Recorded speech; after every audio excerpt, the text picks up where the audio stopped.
Oke, ini kelanjutan dari yang sudah kita bahas tadi ya.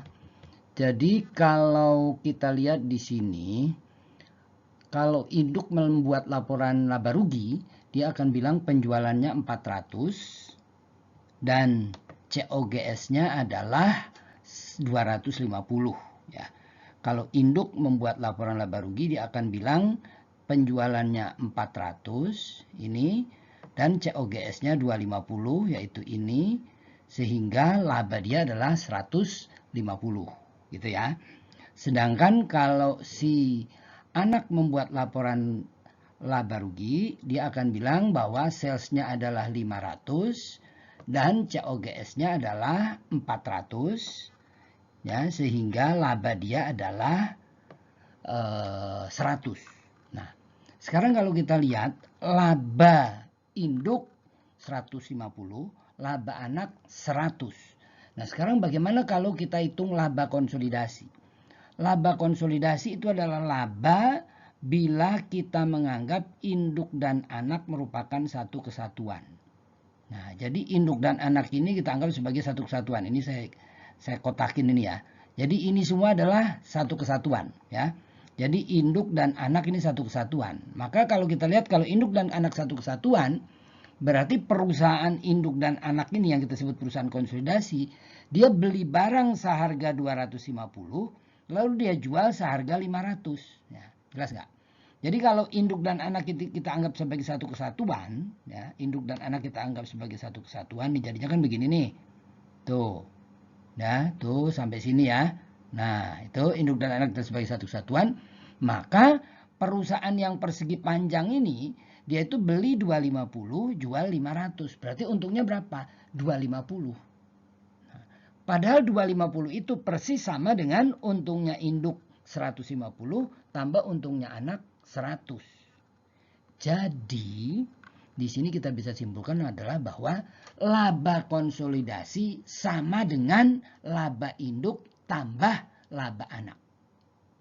Tapi penjualan konsolidasi tidak sama dengan penjualan induk tambah penjualan anak. COGS konsolidasi tidak sama dengan COGS induk tambah COGS anak. Ya, saya ulangi. Laba konsolidasi sama dengan 250. Ya. Laba induk 150, laba anak 100. Jadi laba konsolidasi sama dengan laba induk tambah laba anak. Ya. Oke? Karena laba konsolidasi sama dengan laba induk tambah laba anak, maka tidak perlu ada jurnal eliminasi untuk membetulkan jumlah laba. Tidak perlu ada jurnal eliminasi untuk mengoreksi laba. Ya. Tapi penjualan konsolidasi itu apa?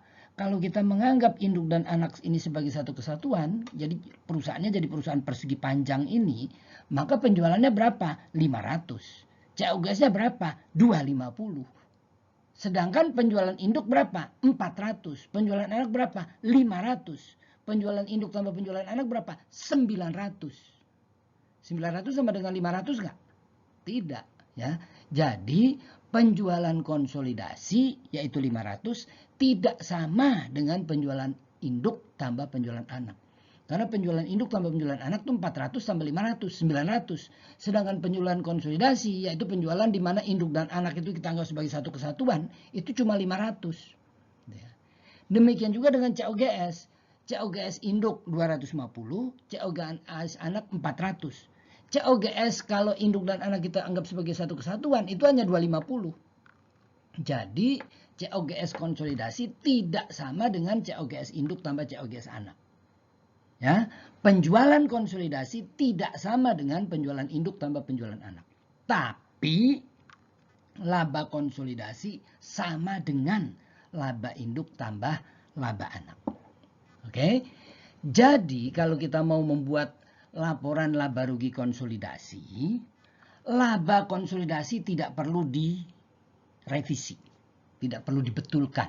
Kenapa? Karena sudah betul.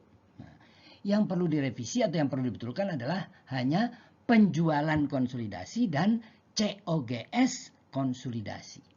Caranya gimana? Caranya adalah penjualan kita debit $400 dan COGS kita kredit $400. Yaitu yang di tengah ini ya. Jadi yang di tengah ini coba perhatikan ya. Ini saya kasih coret di sini. Ini yang tengah ini. Nih yang tengah ini. Ini kan angka 400 ini. Nah, 400 ini sebetulnya 2 ini. Angka 400 ini 2 ini. Angka 400 itu bagi induk merupakan penjualan, bagi anak merupakan COGS. Ya, 400 itu 2 itu. Bagi induk merupakan penjualan, bagi anak merupakan COGS. Nah, dua-duanya itulah yang harus dieliminasi.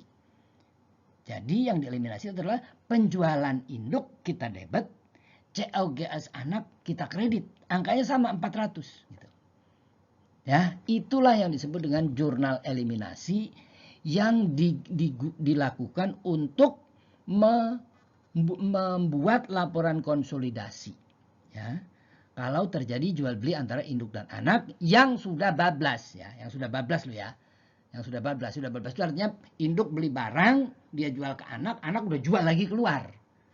Jadi tidak ada yang masih nyangkut gitu ya. Maka kalau udah bablas, itu jurnal eliminasinya tinggal mendebet penjualannya induk, mengkredit COGS-nya anak. Yaitu yang di tengah itu aja, yang 400 itu aja. Ya. Itu aja. Oke. Sedangkan laba induk sama laba anak tidak perlu dikoreksi. Oke. Nah, itulah yang dimaksud dengan jurnal eliminasi untuk penjual beli barang dari induk ke anak di mana barang dagangannya sudah bablas. Nah, sekarang bagaimana kalau belum bablas gitu kan? Kalau belum bablas, itu contohnya adalah, nah ini contohnya ya. Contohnya di sini begini. Jadi induk beli barang seharga $200.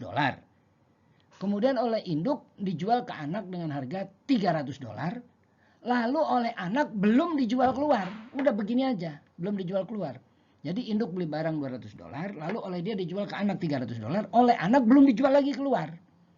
Maka kalau kita tanya berapa sih penjualan konsolidasi? Nah, penjualan konsolidasi itu adalah penjualan kalau kita menganggap induk dan anak ini sebagai satu kesatuan. Berarti induk dan anak ini kita anggap sebagai satu kesatuan. Nih, sebagai satu kesatuan. Nah, gitu ya. Induk dan anak kita anggap sebagai satu kesatuan nih. Induk dan anak sebagai satu kesatuan tuh. Kayak gitu tuh. Ya. Kalau induk dan anak kita anggap sebagai satu kesatuan, coba lihat, ada penjualan nggak di sini? Ada panah keluar nggak di sini? Di kanan ini, ada panah keluar nggak? Nggak ada kan? Berarti penjualannya 0. Oke. Jadi penjualan konsolidasi 0. Kenapa? Karena kotak persegi panjang ini belum ada menjual barang. Ya, jadi penjualan konsolidasinya 0. Yang ada apa? Yang ada baru pembelian, ya, pembelian. Jadi perusahaan konsolidasi itu baru membeli barang seharga 200, lalu barang itu didongkrokkan aja di situ. Belum dijual lagi. Ya. Memang kalau secara dari sudut pandang perusahaan induk, persediaan itu sudah dijual kepada anak dengan harga 300. Sehingga induk laba 100. Tapi kalau induk dan anak kita anggap sebagai satu kesatuan, maka penjualan dari induk ke anak itu masih belum terrealisir. Belum dijual keluar perusahaan induk yang persegi panjang itu. Oke, dengan demikian, kalau kita mau membuat eliminasi, yang harus kita eliminasi adalah laba induk itu kita eliminasi. Laba induk itu berapa? Laba induk itu adalah 300 kurang 200. Laba induk kita eliminasi. Cara mengeliminasinya gimana? Laba itu kan terdiri dari penjualan kurangi COGS. Nah, penjualannya yang 300 itu kita debit, COGS-nya kita kredit. Ya.